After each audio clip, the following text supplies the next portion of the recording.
Today, we're going to start our conversation with Gus Tai, a very close and old friend of mine.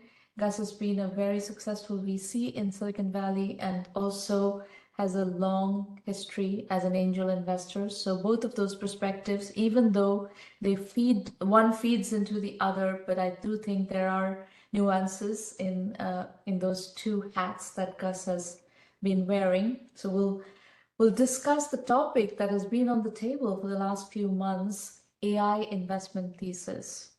AI is dominating all popular conversations, all investor conversations, entrepreneur conversations, everything right now. And it's moving at absolute breakneck speed. So we have explored the topic from many different angles, but every week I feel like we've moved beyond and there's more interesting new things to discuss. So Gus, welcome. I'm really thrilled and eager to discuss what's going on in your brain. Oh, thank you, Sharman. I'm looking forward to the discussion. It'll be a rich and lively one. So, Gus, what is your general assessment of the AI investment opportunity and the AI entrepreneurship opportunity? They're obviously highly related, but they're also not entirely the same. So let's start with a bit of a general kind of synthesis of your takeaways, and then we'll dig deeper on many of those insights.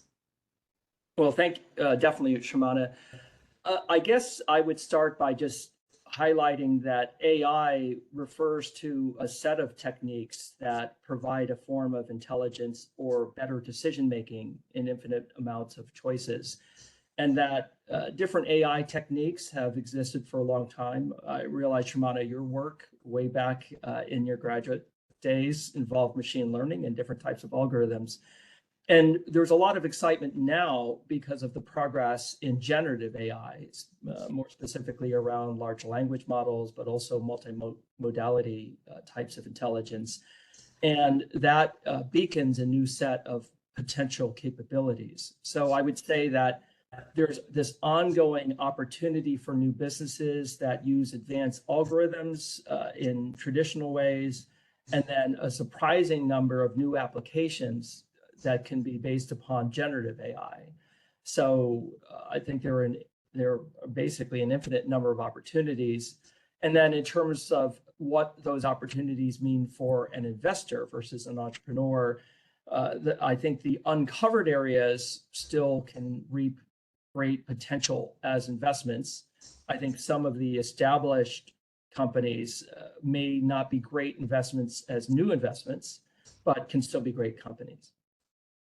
So Gus, in our last, I would say 10, 12 discussions on this topic, a number of points have come up, and I'm going to quickly synthesize them and then, get your perspective on, taking that discussion further. So I think there is consensus on the platforms and training these very large language models, the domain of OpenAI, Anthropic, Cohere, and the ones that are doing these extraordinarily expensive ventures, very, very heavily funded by the big tech giants, and to some extent right now the sovereign wealth funds are kicking in to that party.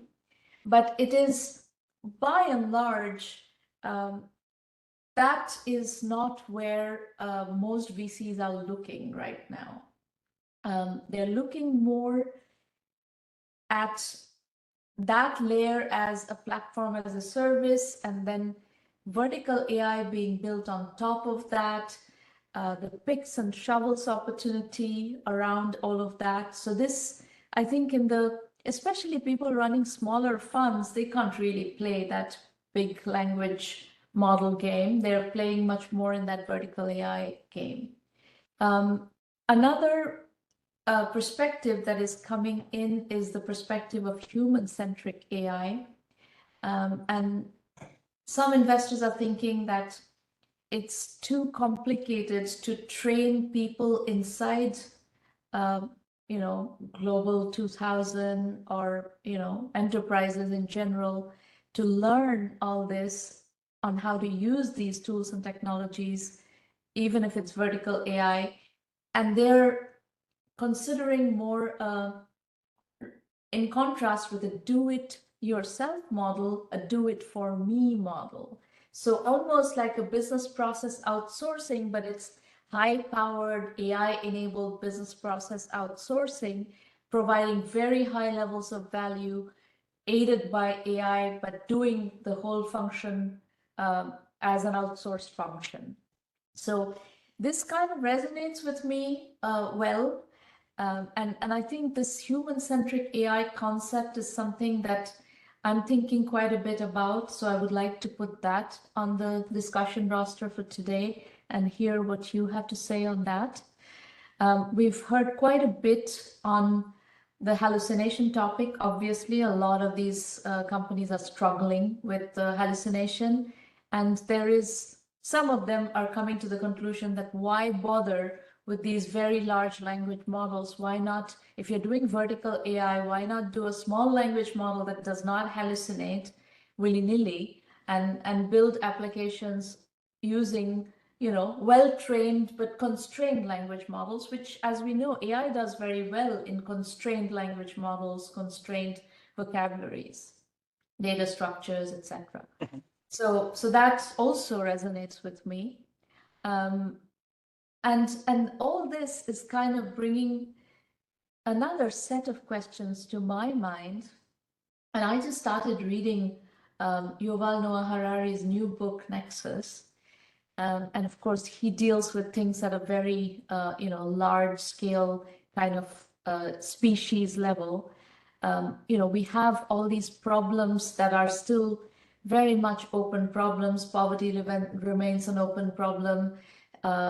Large-scale healthcare remains an open problem, and large-scale education remains an open problem.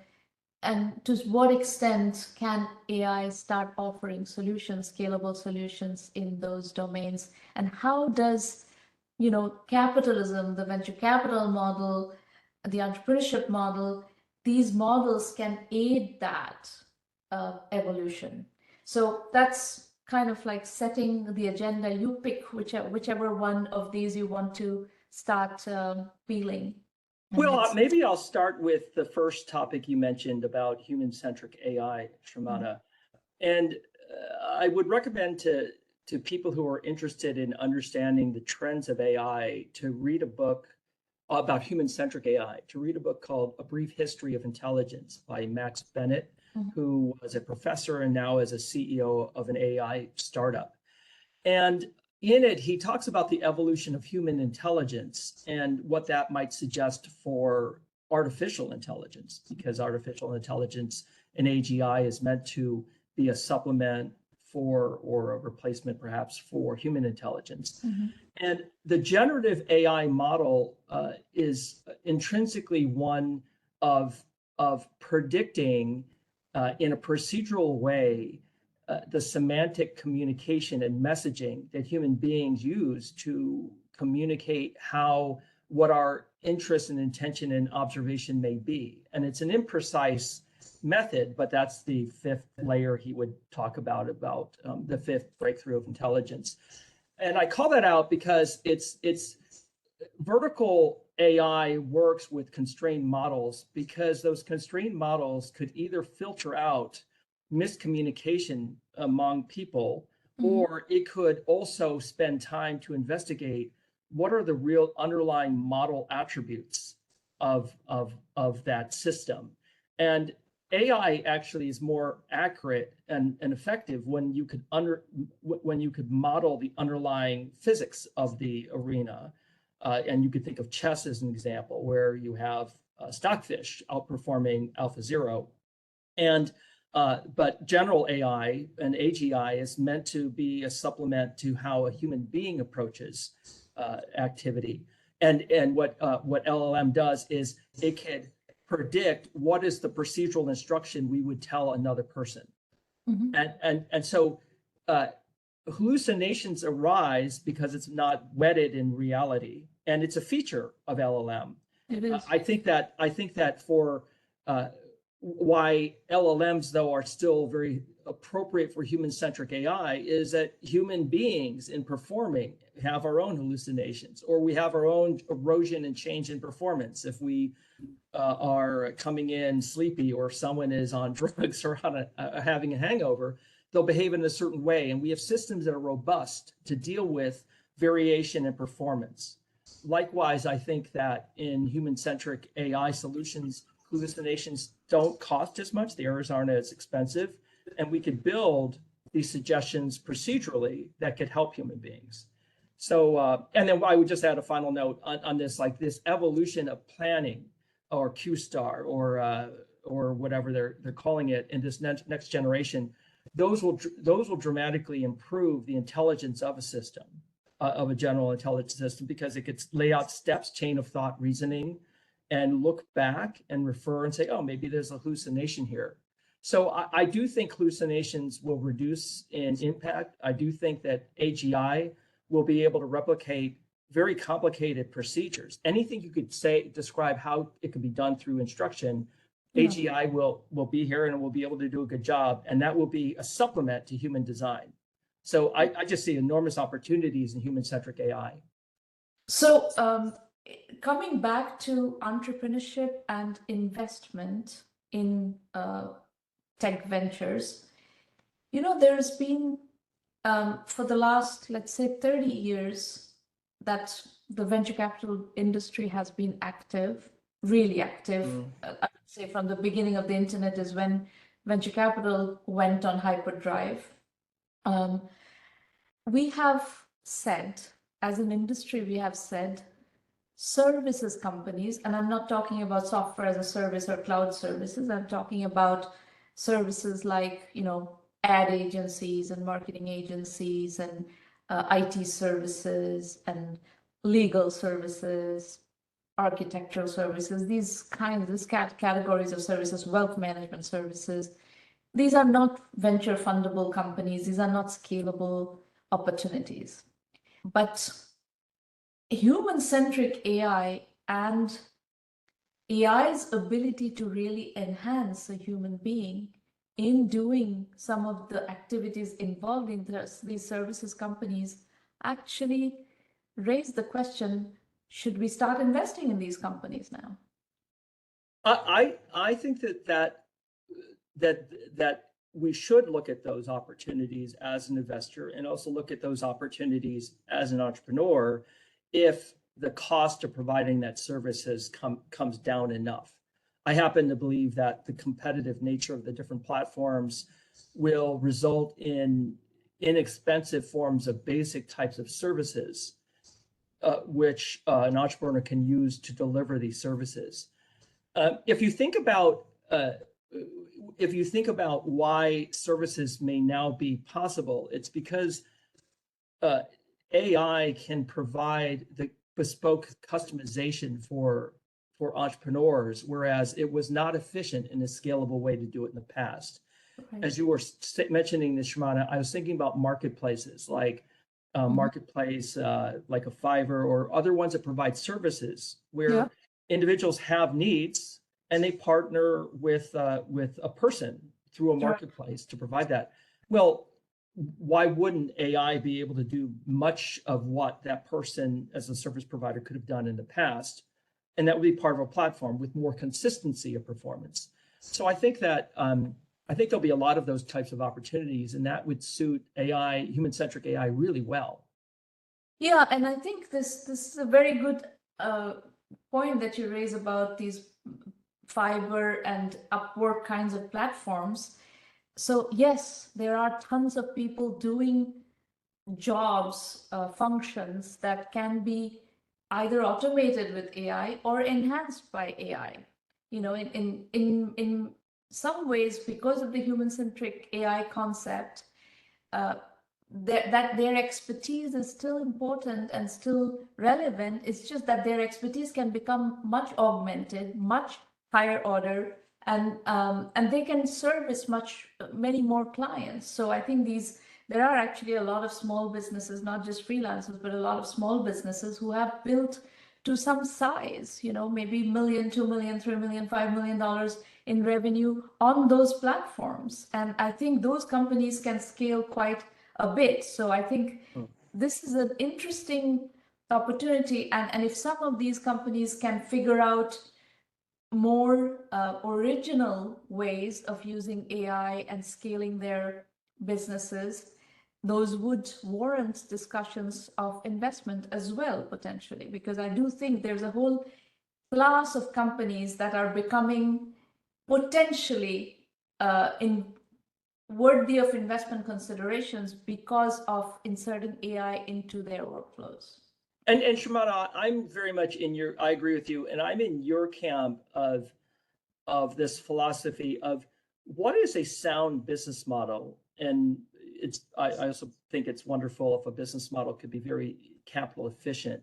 And so when we think about the sound business model and the value proposition of product market / monetization fit, we could look at these models that weren't effective because of the variability of service that needed to be provided, and then look at the parts of the value chain.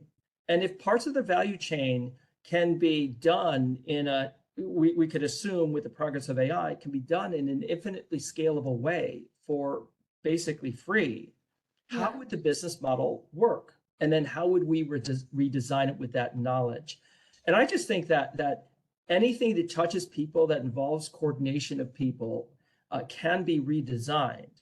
And then the better business models can aggregate more of that for the benefit of the customer, and for the company.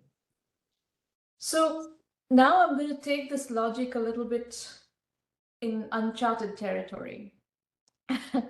I think the most important impact of AI is in healthcare. We're going to have a planet of 10 billion people to service from a healthcare perspective. So let's just back of the envelope math. Let's just assume that we need 100 million doctors, trained doctors to be able to cater to that large population. Probably need some 10 million hospitals and clinics to be able to manage that whole, function. So is it possible that we can do that with AI? Is it possible that at some point in our evolution, hospitals and clinics become venture funded because they're run by an AI operating system? And yes. I'm asking this question, thus, as I'm sure you can tell, is that I want to keep capitalism at the center of the innovation ecosystem, because there is no evidence any other model other than capitalism works in the innovation ecosystem. Yeah, I was going to highlight that I was receiving your perspective in those two buckets. One is the role of AI creating better solutions and scalability, and then the financeability about it, or the ability to have a mechanism for collecting resources to apply. And I think that for healthcare, and I do have healthcare investments as an angel investor, and some of them are, one is AI related, and the other one will be using AI. And my expertise in Lens is really around the US market from investor standpoint, not global. The tension with the way the US healthcare system ecosystem is set up is that it's unclear who the customer really is. So just as it's clear in social media, you as a consumer, you're part of the product. Yep. You're not a customer. Right. And so your interests really are an annoyance on certain dimensions to the business model. And so with that lens, and you'd say, okay, well, is the patient really the customer of the US healthcare system? Sorta, but maybe not. And so when you talk about capitalistic forces in the US, I think that the industry structure might be more similar. It's not the same as the advertising business model, which does have its benefits in other ways, but there's a different alignment of stakeholders versus what an individual may have in mind of what would be most helpful for the individual. So I don't know. I view reform in healthcare really coming from both governmental pressures, because capitalism is great but does have its limitations, and then secondly, there could be some invention about changes in the value proposition because of AI scalability that unlocks and unleashes a lot of business models, and that would lead to change. And I'll give you an example that this wasn't AI driven, but one of my seed investments was in a company called 1Mby1M Health. And 1Mby1M Health is a leading company that provides services to perimenopause and menopausal women. That capability became enabled because of COVID, with the legality of providing telemedicine services and reimbursement for that. So regulation did unlock a very vibrant, growing business. And I think that AI may surface those types of opportunities that are new types of service models. Now, the AI company I have in healthcare is more more of a product service for the existing healthcare system. So it's more like a B2B type of technology to make them more effective. Those will arise, but those won't immediately disrupt the industry to increase the scalability of effective care provision that you had in mind. Mm. Well, I think the US system actually, in some ways, is a better place to start, just because there is both a private insurance offer as well as a public healthcare system. In the single payer public only systems, it's a little bit more complicated. I think it's at some level, but I think, if we look at the platform as a service model and apply that to healthcare, there could be this kind of healthcare operating system that all hospitals can use, AI operating system. And then on top of that, it may become really profitable for hospitals and clinics to be built, more effectively, more efficiently. And, I asked the question in the context of venture capital, but even if it's not venture capital, even if it's a good investment to build a hospital by leveraging information technology in every possible way and AI in every possible way, that would be, small businesses built on top of the platform potentially, and give us scalability in providing healthcare to the populations. There are other countries. If you look at India, for instance, there is really no insurance industry. That's a very nascent situation. The health insurance industry is in a very nascent situation. So the insurance industry has to be built, and then the whole healthcare ecosystem has to be built. So it's, enormous opportunity on both sides, but it's not built yet. And then you have the European systems where it's very much, public healthcare, and those systems tend to evolve a lot more slowly. If unless there's a private, maybe even venture funded kinds of opportunity that can come in and disrupt, it's going to be slower change. In a way, actually, the US having a private system and the emerging markets having no system at all may be better places for innovation to kick in gear than the ones that are kind of slow and steady public systems. Yeah, and as you were saying that, Sharmana, it struck me that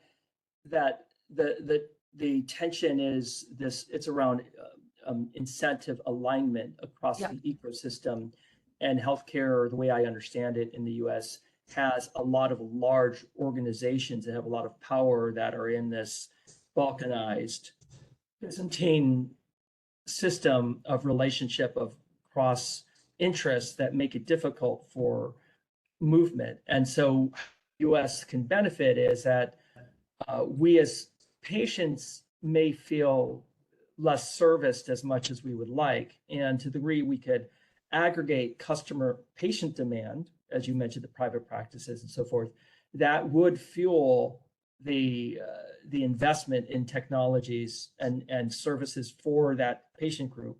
And it might start out higher in terms of socioeconomics and trickle down, but it is happening. So there are healthcare related services that provide full MRI scans of a human body. There are other ones that do the quarterly measurement of body chemistry to provide feedback. And as those companies get heft, then you could imagine those businesses could incrementally add more and more services to have complete healthcare capability. Yeah. And that could be another vector to help change alignment to be more aligned with individuals. Yeah. And just an aside, this is not investment related or entrepreneurship related, but I think the human-centric aspect of AI actually can turn out to be a very beneficial factor in healthcare, just because it's a natural propensity for human beings who are in need of care to want another human being to be taking care of them, not a robot, not a digital persona. So I think this may be, at the end of the day, in an industry that can be augmented by AI. The training and the ability to care will be there, powered by AI, but there is also the human aspect, the compassion, the care aspect that can, if we can make it survive from an economics point of view,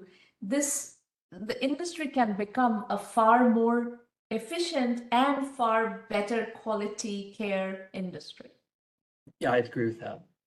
So here, I think human-centric AI has humongous potential. Now, education is another big open problem. Hundreds of millions of people have to be educated every year, K through 12, young adults, college, higher education, et cetera, et cetera. I was reading an article in The Economist about how predatory and how aggressive the tutoring industry is in places like Asia, for example. Tutoring is almost mandatory, and teachers withhold information in the classroom because they're terribly paid. They withhold information in the classroom to make extra money by tutoring. So now tutoring isn't natural for generative AI. This one, again, I do feel like this is also a human-centric AI problem, because human beings learn better from human beings. Because there are all these like nurturing opportunities, motivational opportunities. There's all kinds of things that in a human relationship that happens. There's friendships that evolve. There's a mentor-mentee relationship that evolves. There's all kinds of beautiful things that happen in the context of a human relationship. But if the actual content of that, the tutoring or the teaching that can be taken care by AI, then I think we have an ideal situation in many ways.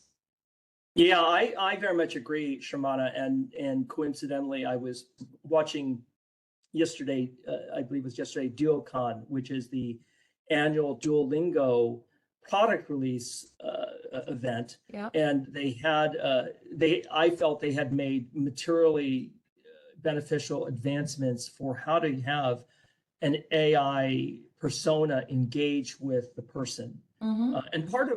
And so the human mind can bootstrap language. Children know how to learn languages, and there's an element of curiosity and interest and novelty to put in the reps. Yep. To learn.